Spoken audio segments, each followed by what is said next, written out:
penyembahan kita yang terbaik untuk Tuhan.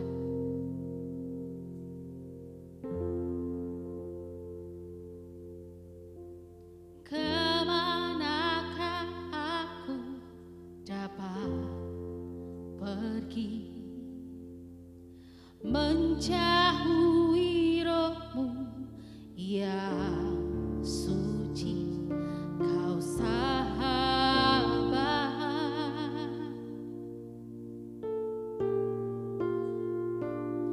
dan kau dekat.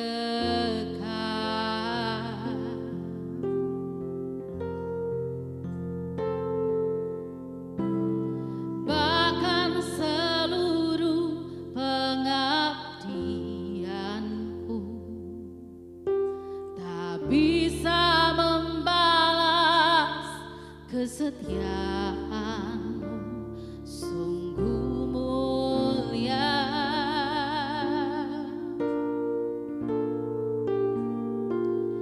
dan berharga.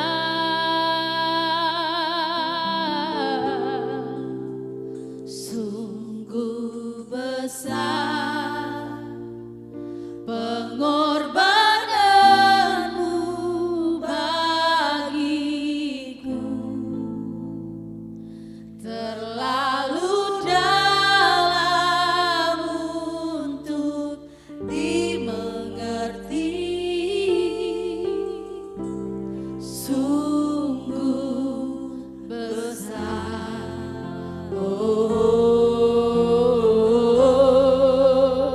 sungguh indah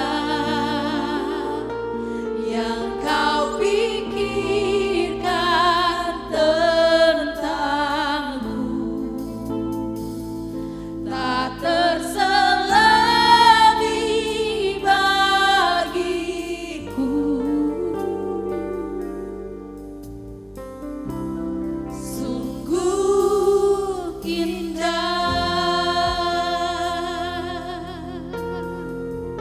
Mari saya mengajak Bapak Ibu untuk bangkit berdiri, kita angkat pujian ini sekali lagi. Kemanakah aku dapat pergi, menjauhi rohmu yang suci, kau sahabat,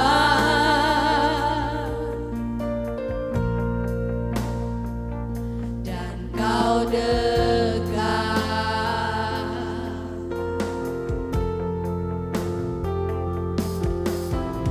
Bahkan seluruh pengabdianku tak bisa membalas kesetiaanmu, sungguh mulia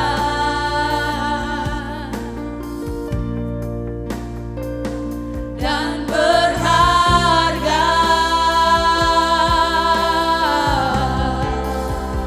Sungguh besar pengorbananmu bagiku,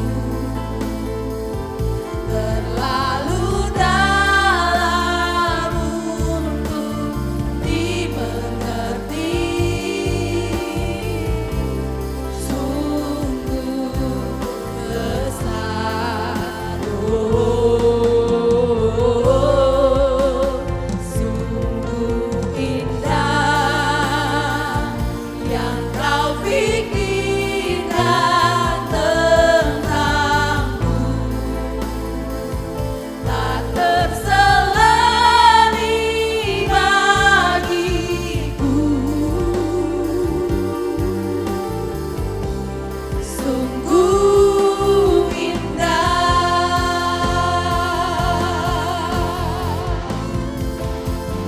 sungguh besar pengorbananmu bagiku, terlalu dalam untuk dimengerti. Sungguh besar, sungguh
sungguh indah Tuhan dalam hidup kami.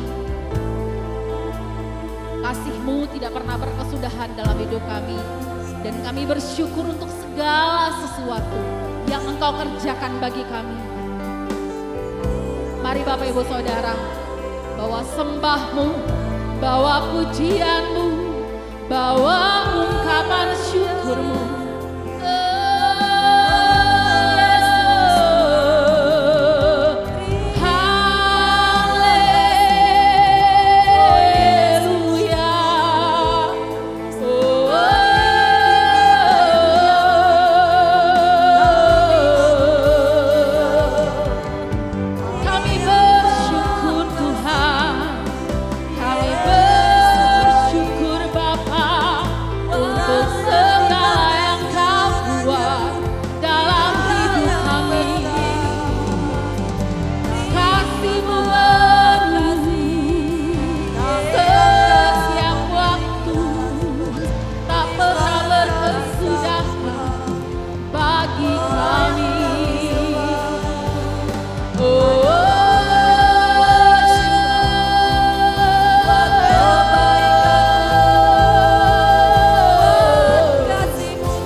Bersorak-sorak lebih lagi untuk Tuhan. Amin. Mari berikan tepuk tangan untuk Tuhan kita.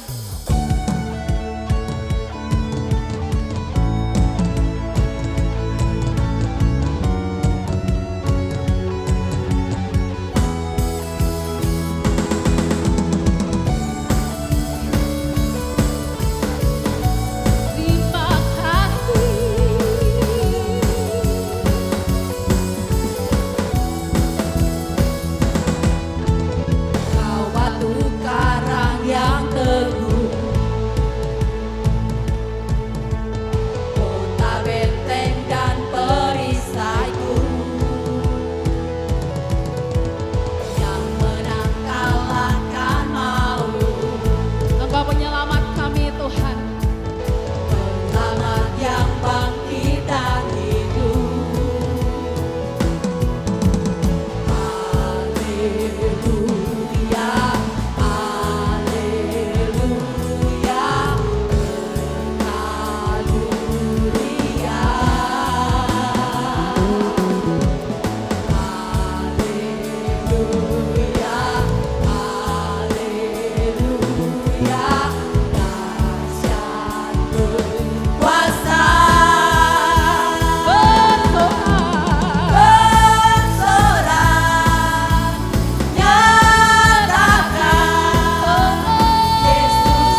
Berikan tepuk tangan di atas kepala untuk Tuhan kita.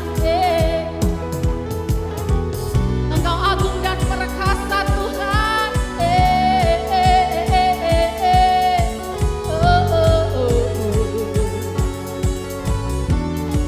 Sama-sama angkat pujian ini. Agung dan perkasa, begadang berjaya, Yesus Tuhan, Yesus Tuhan, tempat perlindungan, tubuh pertahanan, Yesus Tuhan, Yesus Agung dan agung dan perkasa, begadang berjaya, Yesus Tuhan, Yesus Tuhan, tempat perlindungan, buku pertahanan, Yesus Tuhan, Yesus Tuhan, bersorak nyatakan, Yesus Kaulah Tuhan, Kau Raja pemenang, bersorak masyurkan, Yesus Kaulah Tuhan, Juru Selamat dunia, agung dan perkasa, begadang berjaya, Yesus Tuhan, Yesus Tuhan, tempat perlindungan, buku pertahanan, Yesus Tuhan, Yesus Tuhan.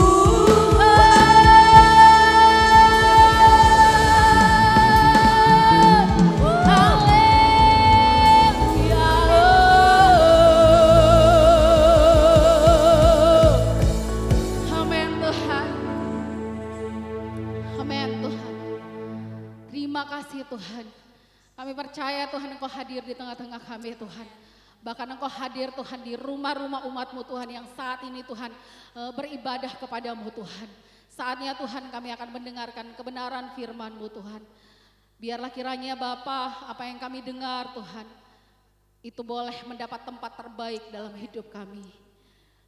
Tuntun kami Tuhan agar kami boleh melakukan itu dalam hidup kami. Terima kasih Tuhan Yesus. Haleluya. Amin. Memang kita tidak dapat mencegah burung terbang melintas di atas kepala kita. Sebab kalau seekor burung terbang jauh tinggi di sana, bagaimana kita dapat menghentikan ataupun melarang dirinya. Namun kalau burung tersebut tidak hanya sekadar melintas, tetapi hinggap di kepala kita, membuat sarang, bertelur, dan beranak pinak di kepala kita, maka jelas hal tersebut bukan karena kita tidak mampu mencegahnya, akan tetapi karena kita memang mengizinkannya. Demikian juga dengan kesukaran dalam hidup ini. Pada batas tertentu, kita tidak dapat mencegah bila kesulitan akan mengunjungi kehidupan kita. Namun, apakah masalah tersebut akan bersarang dan merongrong hidup kita? Kitalah yang harus memutuskannya. Kalau kita biarkan masalah itu bertelur dan beranak pinak dalam hidup kita, maka ia akan segera melakukannya. Tetapi kalau kita bertindak, maka ia tidak akan mampu menggerogoti ataupun melumpuhkan hidup kita. Ya, bila saat ini seluruh dunia sedang dilanda oleh wabah COVID-19, jelas hal tersebut bukan karena kita yang mau dan bukan karena pilihan kita. Wabah yang bukan hanya membawa masalah dalam hal kesehatan, juga membawa persoalan dalam hal ekonomi, kehidupan sosial, dan berbagai perubahan dalam kehidupan masyarakat. Tidak sedikit perusahaan yang gulung tikar, orang kehilangan pekerjaan, rencana pernikahan harus ditunda. Ibadah di gedung-gedung ibadah tidak dapat diselenggarakan seperti biasanya. Dan masih banyak persoalan ataupun perubahan lainnya. Namun, Apakah semua masalah dan perubahan itu akan merongrong kehidupan kita, melumpuhkan semangat juang kita, dan menenggelamkan masa depan kita? Kitalah yang harus memutuskannya. Kalau kita mengizinkannya, maka segera masalah yang sedang kita hadapi tersebut akan memporak-porandakan kehidupan kita. Sebaliknya, kalau kita tidak mengizinkannya, maka walaupun badai persoalan itu datang menimpa, ia tidak akan mampu mengeramkan hidup kita. Dengan demikian, kita dapat hidup seperti semboyan yang telah kita canangkan di bulan April yang lalu. DBNO, down but not out. Kita dapat saja terpukul jatuh atau knock down, namun kita tidak akan tergeletak dan terkampar dalam kekalahan atau knock out. Kalaupun kita terpukul oleh kesukaran yang sedang menimpa seluruh dunia saat ini, kita akan bangkit dan berjuang dengan gigih sampai kita meraih kemenangan yang telah Tuhan sediakan. DBNO, down but not out. Satu, namun tidak akan tergeletak. Keputusan dan sikap yang akan menentukan tentang bagaimana keadaan hidup kita itu antara lain diutarakan di dalam Amsal pasal 4 ayat 23 sampai 27. Di situ Allah dengan menempatkan dirinya seperti seorang ayah yang sedang memberi nasihat kepada anaknya, mengingatkan agar kita bersikap waspada dan menjaga diri dalam 4 hal dalam hidup kita. Menjaga 4 hal, yaitu seperti yang telah saya utarakan tadi. Agar burung-burung kesukaran yang sedang terbang melintas tidak akan mampu hinggap dan bersarang dalam hidup kita. Mewaspadai 4 hal, yaitu agar perubahan yang sedang melanda dunia saat ini tidak merontokkan kehidupan kita. Di sepanjang bulan ini kita akan membahas keempat hal yang perlu kita jaga dan waspadai tersebut. Bersikap waspada. Seperti kewaspadaan seorang nahkoda kapal yang sedang mengarungi lautan yang penuh dengan batu karang dan yang sedang ditimpa oleh badai perubahan. Ia harus mengatur arah kapal tersebut agar tidak menabrak 4 batu karang yang ada di hadapannya. 4 batu karang yang dapat menenggelamkan kapal yang sedang ia nahkodai. Navigating through the changing seasons. Menempuh pergantian musim dengan mewaspadai 4 hal. Dimulai dari kewaspadaan yang pertama, yaitu menjaga hati kita. Hal ini ditulis di Amsal pasal 4 ayat 23. Di situ dikatakan tentang bagaimana dan mengapa kita harus menjaga hati kita. Mari kita membaca ayat yang telah saya sebutkan tadi, yaitu Amsal pasal 4 ayat 23 sampai 27 dan membacanya secara lebih lengkap, yaitu mulai ayat 20. Amsal pasal 4 ayat 20 sampai 27. Hai anakku, perhatikanlah perkataanku. Arahkanlah telingamu kepada ucapanku. Janganlah semuanya itu menjauh dari matamu. Simpanlah itu di lubuk hatimu. Ayat 22. Karena itulah yang menjadi kehidupan bagi mereka yang mendapatkannya. Dan kesembuhan bagi seluruh tubuh mereka. Ayat 23, perhatikan. Jagalah hatimu dengan segala kewaspadaan. Karena dari situlah terpancar kehidupan. Ayat 24. Buanglah mulut serong daripadamu. Dan jauhkanlah bibir yang dolak-dalik daripadamu. Biarlah matamu memandang terus ke depan. Dan tatapan matamu tetap ke muka. Tempuhlah jalan yang rata. Dan hendaklah tetap segala jalanmu. Janganlah menyimpang ke kanan atau ke kiri. Jauhkanlah kakimu dari kejahatan. Di ayat 23, Allah memberi perintah agar kita menjaga hati dengan segala kewaspadaan. Mengapa kita harus menjaganya? Bahkan harus menjaganya dengan segala kewaspadaan.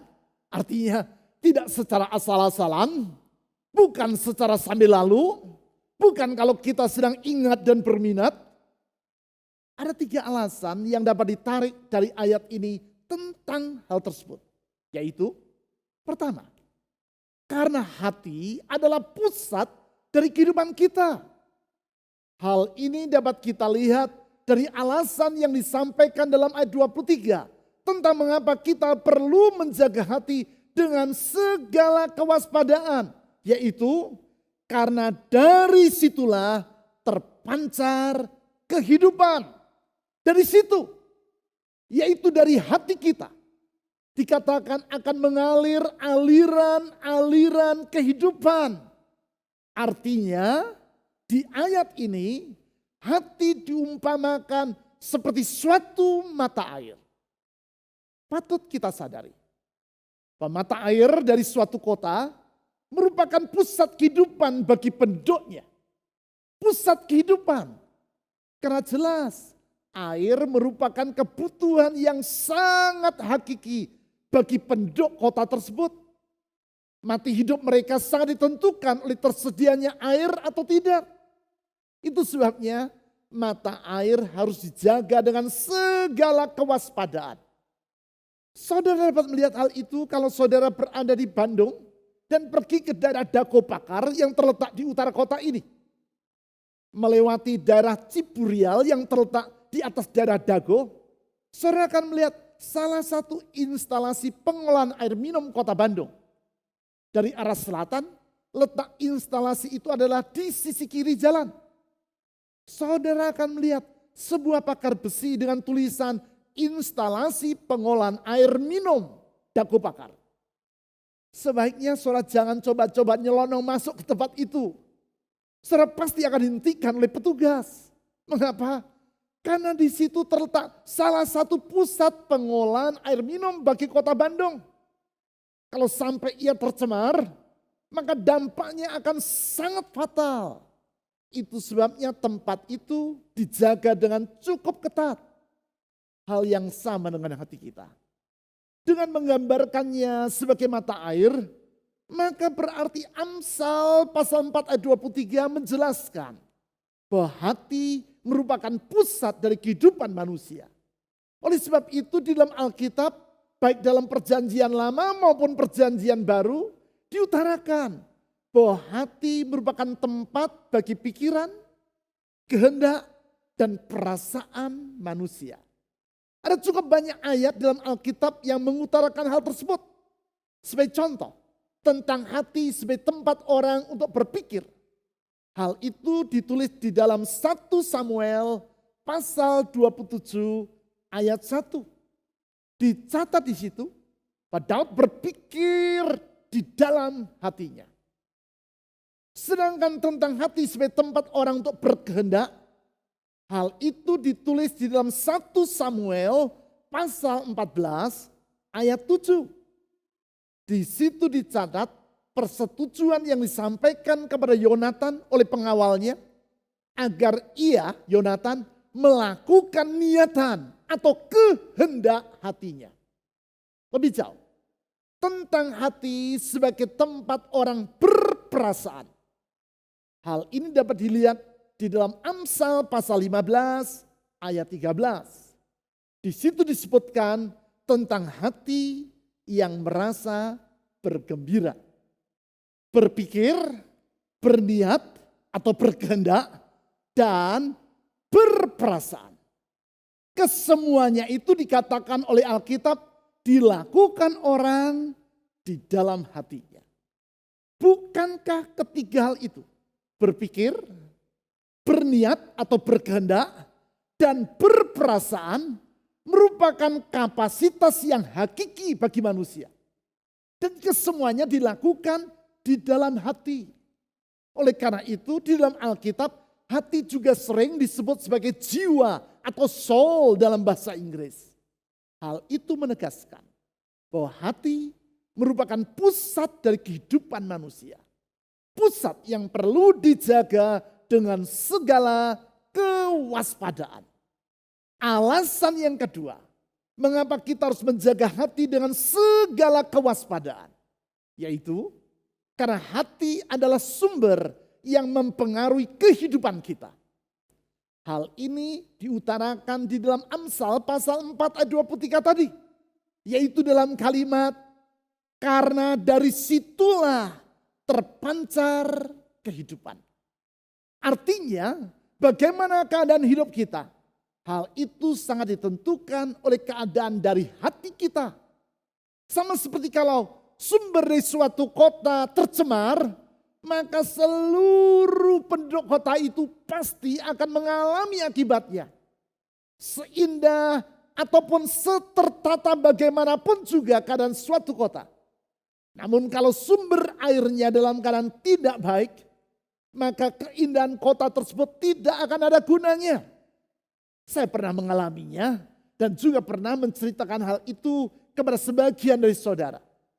Di tahun 1980-an, ketika saya masih tinggal di Surabaya, kemarau yang sangat panjang menimpa negeri kita. Mendekati akhir tahun, seharusnya musim penghujan sudah tiba, namun hujan belum juga kunjung turun. Akibatnya mata air di banyak tempat mulai mengering dan sungai menjadi surut alias debitnya berkurang. Bagi penduduk kota Surabaya, keadaan ini merupakan masalah yang sangat serius. Sebab pada zaman itu sumber air bagi perusahaan daerah air minum atau PDAM kota Surabaya adalah sungai yang mengalir di kota tersebut, yaitu Kalimas namanya. Kalau saudara pernah ke Surabaya, memasuki kota dari arah selatan, saudara akan melewati kebun binatang Surabaya. Dekat kebun binatang itu, saudara akan melihat sebuah sungai yang besar, yang warna airnya agak kecoklat-coklatan. Itulah sungai yang bernama Kalimas tadi. Perusahaan air minum milik pemerintah kota Surabaya mengambil air dari sungai tersebut. Kemudian dicernihkan dan disalurkan kepada penduduk melalui pipa-pipa PDAM. Karena saat itu kemarau berlangsung sangat panjang, akibatnya debit air Kalimas menurun. Sedangkan polutan atau pencemaran yang berasal dari pabrik-pabrik di sepanjang sungai itu tidak berkurang. Alhasil tingkat polusi dari air Kalimas menjadi sangat tinggi. Dan instalasi pencernihan air milik PDAM Surabaya tidak mampu mencernihkannya sesuai dengan standar yang seharusnya. Air yang didistribusikan ke rumah-rumah penduduk berwarna keruh dan berbau agak anyir. Bila terkena kulit, terasa agak lengket. Hari berganti hari. Keadaan tidak juga kunjung membaik. Sampai suatu hari, penduduk mendapati bahwa air yang mereka terima dari PDAM bukan hanya berwarna keruh, berbau busuk, dan terasa lengket di kulit. Namun di dalamnya juga terdapat sejenis cacing-cacing kecil yang hidup. Suatu penderitaan yang sulit untuk digambarkan dengan kata-kata. Begitu juga dengan situasi saat ini. Kalau kita biarkan kesukaran yang sedang melanda seluruh dunia sehubungan dengan wabah ini mencemari hati kita, mencemari pusat kehidupan kita, maka hidup kita akan benar-benar menderita. Itu sebabnya tidaklah mengherankan apabila dalam Amsal pasal 4 ayat 23 tadi disampaikan dengan wanti-wanti pesan yang sangat penting bagi kita semua, yaitu jagalah hatimu dengan segala kewaspadaan, karena dari situlah terpancar kehidupan. Di dalam masa wabah ini, bukan hanya kita perlu mengenakan masker pada wajah kita untuk mencegah agar kita tidak terpapar oleh virus. Kita juga perlu mengenakan masker masker di hati kita. Supaya dengan demikian, hati kita tidak terpapar oleh kecemaran yang meruntuhkan kehidupan kita. Kecemaran seperti rasa kecewa, kebimbangan, kesombongan, kepahitan, iri hati, amoralitas, dan semua hal yang tidak berkenan kepada Tuhan. Sebaik apapun keadaan seseorang secara lahiriah, sekaya apapun dan setinggi bagaimanapun kedudukan yang ia raih, dan setenar apapun nama yang bersangkutan. Kalau hati yang bersangkutan cemar, maka semua yang ia punyai dan yang ia sandang itu tidak akan membawa kebahagiaan dalam hidup yang bersangkutan. Itulah pentingnya untuk menjaga hati kita dengan segala kewaspadaan. Sekarang alasan yang ketiga, mengapa kita harus menjaga hati dengan segala kewaspadaan? Yaitu karena hati adalah tempat di mana masa depan kita akan ditentukan. Bukan hanya kehidupan kita di masa kini, tetapi juga kehidupan kita di masa depan. Untuk memahami hal ini, kita perlu mengingat kembali fungsi dari hati seperti yang telah saya utarakan tadi, yaitu tempat bagi manusia untuk berpikir, berkehendak, dan berperasaan. Kita menyadari bahwa ketiga-tiganya sangat mempengaruhi hidup kita. Dimulai dari pikiran. Kalau pikiran kita genah, maka hidup kita akan menjadi genah. Kalau pikiran kita keblinger, maka hidup kita akan juga ikut keblinger. Kalau pikiran kita sehat, maka hidup kita akan menjadi sehat. Sebaliknya, kalau cara pikir kita ngawur, maka masa depan kita akan menjadi kabur. Hal itu ditulis di dalam Amsal pasal 23 ayat 7a. Amsal pasal 23 ayat 7a. Sebab seperti orang yang membuat perhitungan dalam dirinya sendiri, demikianlah ia. Dalam Alkitab bahasa Inggris yaitu New King James Version, ayat ini diterjemahkan sebagai berikut. For as he thinks in his heart, so is he. Sebab seperti orang berpikir dalam hatinya, in his heart, dalam hatinya, demikianlah ia. Kalau di tengah masa wabah ini, saudara berkata kepada diri saudara sendiri, artinya saudara berpikir dalam hati saudara, saya akan gagal, ekonomi saya akan bangkrut, masa depan saya akan berantakan. Kalau pikiran itu terus saudara ulang-ulang dalam hatimu, begitulah jadinya nanti dengan dirimu. Ya, pikiran kita akan menentukan masa depan kita. Selanjutnya, tentang hati sebagai tempat orang untuk berkehendak. Sebagaimana pikiran kita akan mempengaruhi masa depan kita, demikian juga dengan kehendak kita. Kehendak baik yang kita sadari ataupun yang tidak kita sadari akan menentukan keadaan kita. Disinilah peranan dari kebiasaan atau habit. Karena kebiasaan membuat kita bertindak tanpa berpikir. Dan kita berbuat menurut kehendak yang tidak kita sadari. Menurut penelitian, hanya 10% dari apa yang kita lakukan dikendalikan oleh pikiran kita. Sedangkan sisanya 90% dari yang kita kerjakan adalah dikendalikan oleh kebiasaan-kebiasaan kita. Coba lihat diri saudara sendiri. Dari pagi, sejak bangun tidur sampai malam.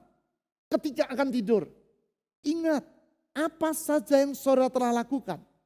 Mulai dari berdoa, menggosok gigi, mandi, makan pagi, bekerja, makan siang, pulang dari tempat kerja, dan berbagai kegiatan di rumah sampai saudara beristirahat. Berapa banyak dari semua kegiatan itu yang saudara lakukan dengan berpikir terlebih dulu? Dan berapa banyak yang saudara kerjakan secara otomatis tanpa memikirkannya? Waktu saudara akan menyedokkan makanan ke mulut, apakah saudara memikirkan setiap gerak tangan yang saudara lakukan?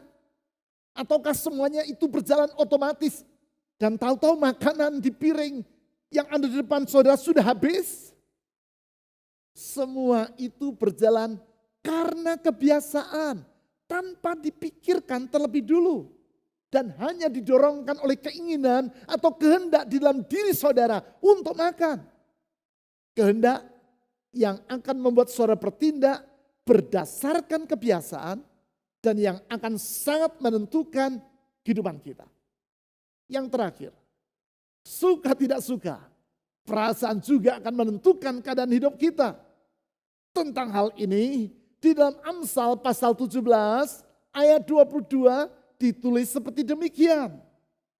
Hati yang gembira adalah obat yang manjur, tetapi semangat yang patah mengeringkan tulang. Ayat ini menjelaskan bahwa perasaan tidak boleh diabaikan. Sebab perasaan dalam hati kita dapat menentukan keadaan jasmania diri kita. Masih banyak ayat lain di dalam Alkitab yang berbicara tentang hal ini. Semua itu menegaskan bahwasanya kita harus menjaga hati. Menjaganya dengan segala kewaspadaan. Pertanyaan yang penting sekarang adalah bagaimana kita dapat menjaga hati kita. Hal ini dapat kita lakukan dengan menjaga pikiran, kehendak, dan perasaan kita. Karena itulah isi dari hati kita, yaitu pikiran, kehendak, dan perasaan. Jagalah pikiran atau imajinasi saudara. Jagalah kehendak atau keinginan saudara. Jagalah perasaan saudara. Agar tidak dicemari oleh iri hati, kesombongan, kebencian, kepahitan, dan semua perasaan yang merusak hidup ini. Kita menjaga semuanya itu dengan membangun kebiasaan yang baru. Kita harus mengubah kebiasaan yang lama, yaitu kebiasaan dalam bentuk memikirkan hal-hal yang negatif, serta kebiasaan dalam memelihara kehendak maupun perasaan yang keliru. Kita mengubahnya dengan hidup dalam kebiasaan atau habit yang baru. Sama seperti pegawai bank yang bertugas di counter depan. Mereka ini harus menerima uang tunai yang disetor oleh para nasabah. Di saat yang sama, mereka harus menjaga bank tempat mereka bekerja agar tidak menerima uang palsu. Bagaimana caranya? Yaitu melalui membiasakan diri dengan uang yang asli. Semakin mereka terbiasa dengan uang yang asli, begitu mereka menerima uang palsu, baru menyentuhnya dan melihatnya secara sepintas, mereka akan langsung tahu bahwa uang itu adalah uang palsu. Inilah pentingnya kebiasaan yang benar. Yaitu untuk membuat kita terjaga dari semua kecemaran yang berusaha untuk menyusup ke dalam hati kita. Kebiasaan yang benar, yaitu kebiasaan yang baru dan yang mengubah kebiasaan lama yang keliru. Kebiasaan baru. Seperti yang ditulis dalam Filipi pasal 4 ayat 6 sampai 8. Di situ ditulis, agar kita membiasakan diri untuk mengisi hati kita dengan ucapan syukur kepada Allah. Serta mengisi hati kita dengan kebenaran tentang Allah sebagaimana yang ditulis dalam Alkitab. Mari kita lihat ayat yang tadi saya sebut. Filipi pasal 4 ayat 6 sampai 8. Janganlah hendaknya kamu khawatir tentang apapun juga. Tetapi nyatakan dalam segala hal keinginanmu kepada Allah dalam doa dan permohonan. Perhatikan. Dengan ucapan syukur. Dengan apa? Ucapan syukur. Ayat 7. Baca bersama dengan saya ayat 7. Damai sejahtera Allah yang melampaui segala akal akan memelihara hati dan pikiranmu. Memelihara hati dan pikiranmu dalam Kristus Yesus. Ayat 8.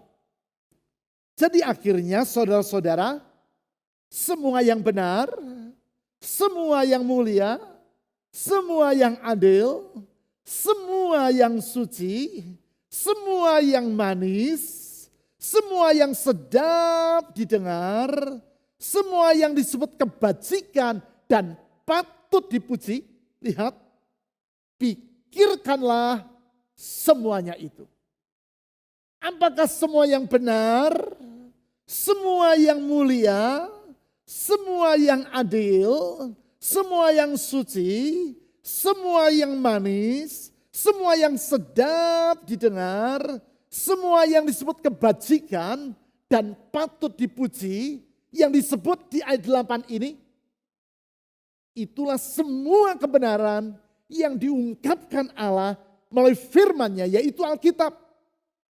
Singkat kata, kalau kita mengisi hati kita dengan ucapan syukur dan kebenaran, maka janji di dalam ayat 7 tadi akan kita alami, yaitu janji yang berbunyi, damai sejahtera Allah yang melampaui segala akal akan memelihara hati dan pikiranmu dalam Kristus Yesus.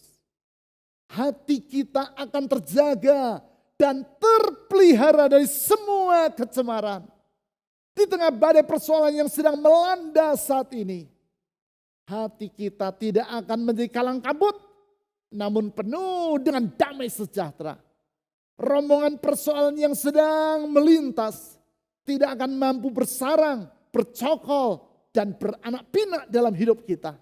Sebaliknya, bersama dengan Kristus, kita akan menyongsong hari depan yang penuh dengan pengharapan. Mengisi hati dengan ucapan syukur dan kebenaran Alkitab yang kita lakukan melalui waktu teduh. Itulah waktu di mana kita berdiam diri di hadapan Allah seperti yang telah saya jelaskan pada minggu yang lalu. Waktu di mana kita bersekutu dengan Allah sehingga kita akan semakin mengenal dirinya. Waktu teduh yang dapat kita lakukan seperti yang telah saya tulis dalam buklet penuntun waktu teduh yang dapat saudara unduh secara cuma-cuma di YouTube channel ataupun aplikasi online church yang sedang saudara ikuti ini. Anda juga dapat memperolehnya dengan menghubungi nomor telepon di bawah melalui WhatsApp. Segera seusai ibadah ini, unduh buklet tersebut dan praktikkanlah dalam kehidupan saudara. Melaluinya saudara membangun kebiasaan yang baru. Kebiasaan yang akan menolong saudara untuk menjaga hati. Lakukan waktu teduh tersebut bersama dengan melakukan ibadah harian. Ibadah yang kita lakukan setiap hari. Pagi, siang, dan malam. Setiap kali kita memberikan waktu 5-10 menit untuk bersekutu dengan Tuhan. Sehingga dengan demikian pergantian musim dalam hidup ini dapat saudara lewati dalam hidup yang berkemenangan. Sehingga masa yang tidak mudah ini dapat dilewati tanpa hidup saudara karam di tengah perjalanan. Berita gembira, buku penuntun ibadah harian jilid 4, yaitu penuntun untuk bulan Oktober sampai Desember telah terbit. Miliki buku ini dan gunakan dalam hidup saudara sehari-hari. Perhatikan pengumuman tentang bagaimana saudara dapat membeli buku ini menjelang akhir dari ibadah nanti. Sebentar, kita akan mengambil bagian dalam perjamuan kudus. Melaluinya kita mengingat dan merayakan kasih setia Tuhan Yesus yang telah mengorbankan dirinya sampai mati di kayu salib. Melalui pengorbanannya, ia menghapuskan masa lalu kita dan membentangkan masa depan yang baru bagi hidup kita. Dalam kasih setianya, ia senantiasa menyertai kita, menuntun dan menolong hidup kita. Sebelum itu, kita akan terlebih dulu menyanyikan satu pujian. Kemudian saya akan berdoa bagi semua saudara. Bukalah hatimu. Percayalah kepada Yesus Kristus, Sang Gembala yang baik itu. Ia tidak akan pernah meninggalkan kita. Dengan kasih dan kuasanya, Ia menjamin masa depan kita. Dalam Yesus Kristus, kita memiliki masa depan yang tidak akan pernah mengecewakan. Dosa dan pelanggaran kita telah ditebusnya. Beban dan pergumulan kita telah ditanggungnya. Kelemahan dan sakit penyakit kita telah dipulihkannya.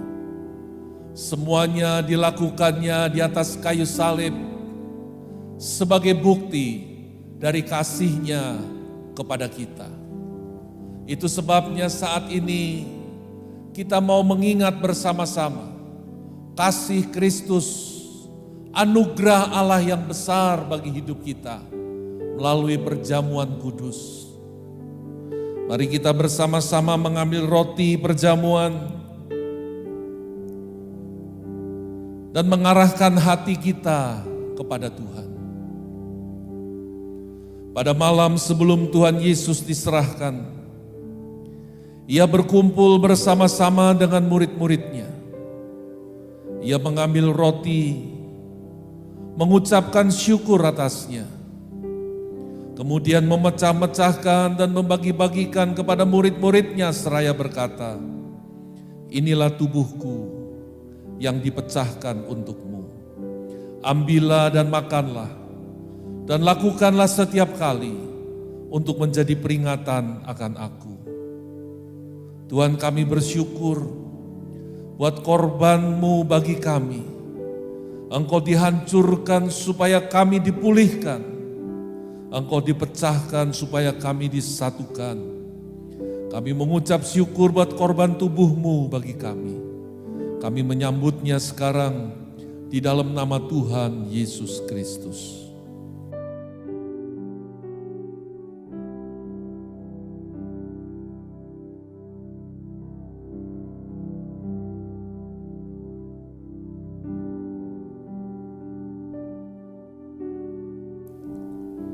Demikian juga sesudah makan Ia mengambil cawan dan mengatakan, "Inilah cawan perjanjian yang baru yang dimeteraikan oleh darahku.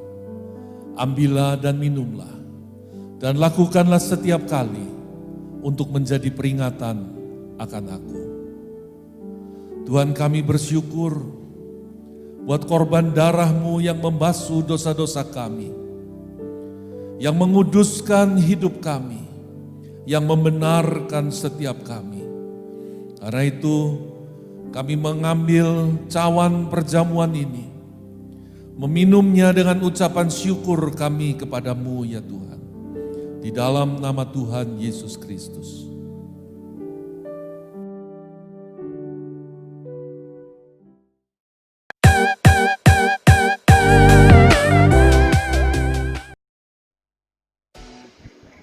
Keberadaan kita hari ini adalah bukti kasih dan setia Tuhan kepada kita. Kami menyambut Bapak Ibu Saudara yang baru pertama kali hadir beribadah bersama dengan kami. Kehadiran saudara melengkapi sukacita kami. Kami mohon saudara bisa tinggal sebentar. Setelah selesai ibadah, kami ingin mengenal saudara lebih dekat lagi. Dan mari kita dengarkan beberapa info kegiatan gereja kita di sepanjang minggu ini. Telah tersedia aplikasi MDC Sorong yang bisa membantu Bapak Ibu Saudara-saudari mengenal tentang gereja kita, kegiatan seputar gereja kita, beribadah secara online. Juga bagi yang membutuhkan doa, bisa menggunakan aplikasi MDC dengan mendaftarkan diri dan pokok-pokok doa yang ingin disampaikan. Jika belum ada menu ini, bisa update dulu aplikasinya di Play Store atau ke App Store. Tersedia juga channel YouTube Gereja MDC yang membantu Bapak, Ibu, Saudara, dan Saudari dalam beribadah secara online. Menjadikan pasangan kita sebagai sahabat di dalam mengarungi kehidupan pernikahan kita adalah hal yang sangat penting. Persahabatan yang dibangun dalam sebuah hubungan pernikahan akan menolong kita untuk melewati setiap badai dengan semangat dan gairah untuk saling mendukung satu sama lain. Hadirilah pertemuan khusus suami istri Frame atau Family Renewal and Marriage Enrichment dengan tema Reviving Friendship in Marriage yang akan diadakan pada hari Selasa 15 September 2020 pada jam 18.30 atau setengah 7 sore di Frame Online Gathering dengan pembicara Bapak Mark dan Ibu Ira McLendon dari Regional Direktur CBN Southeast Asian dan South Korea. Pastikan kehadiran Bapak Ibu sekalian dengan mengikuti Frame Online Gathering kali ini dengan mendaftarkan diri Anda melalui link berikut. Setelah mendaftar, Anda akan menerima notifikasi ID Zoom Frame Online melalui email Anda. Ajaklah Pak Sutri dari keluarga dan rekan-rekan Anda yang lain untuk dapat mengikutinya. Mari bergabung dalam komunitas kesan yang diadakan di setiap hari Rabu untuk kesan umum dan untuk kesan image di setiap hari Selasa dan hari Sabtu. Pengenalan akan Tuhan yang benar akan membuat kita semakin rindu untuk dekat kepadanya. Kami mengundang Bapak Ibu Saudara seluruh jemaat MDC untuk hadir dalam pertemuan doa puasa kita di hari Jumat yang dimulai pada jam 6 sore.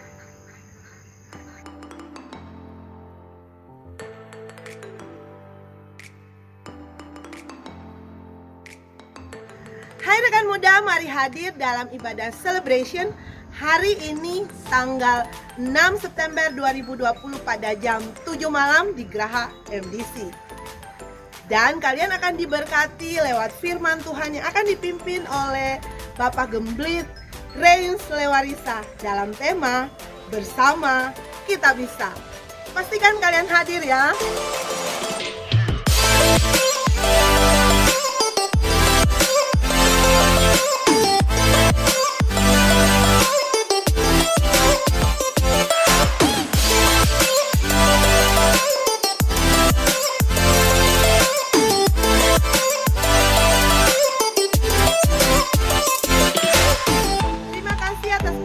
Dan respon saudara. Mewakili gembala di tempat ini, kami berharap ibadah hari ini bisa memberkati dan menginspirasi saudara yang hadir. Selamat hari Minggu, Tuhan Yesus memberkati.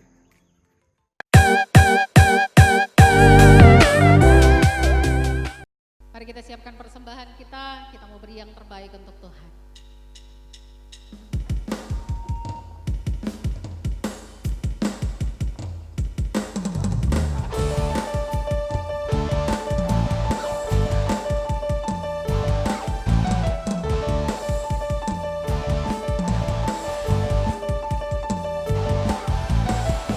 Terpujilah nama-Mu Tuhan,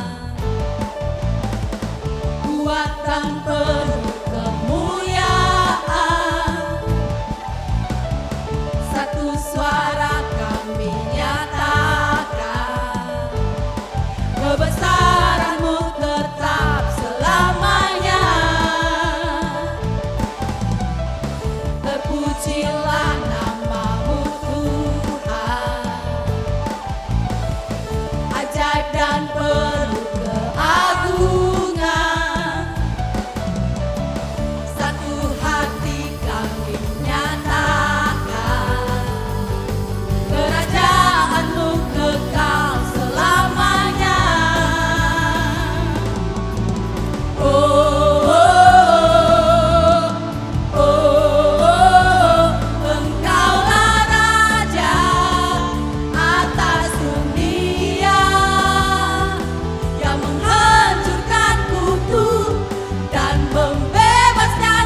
Haleluya.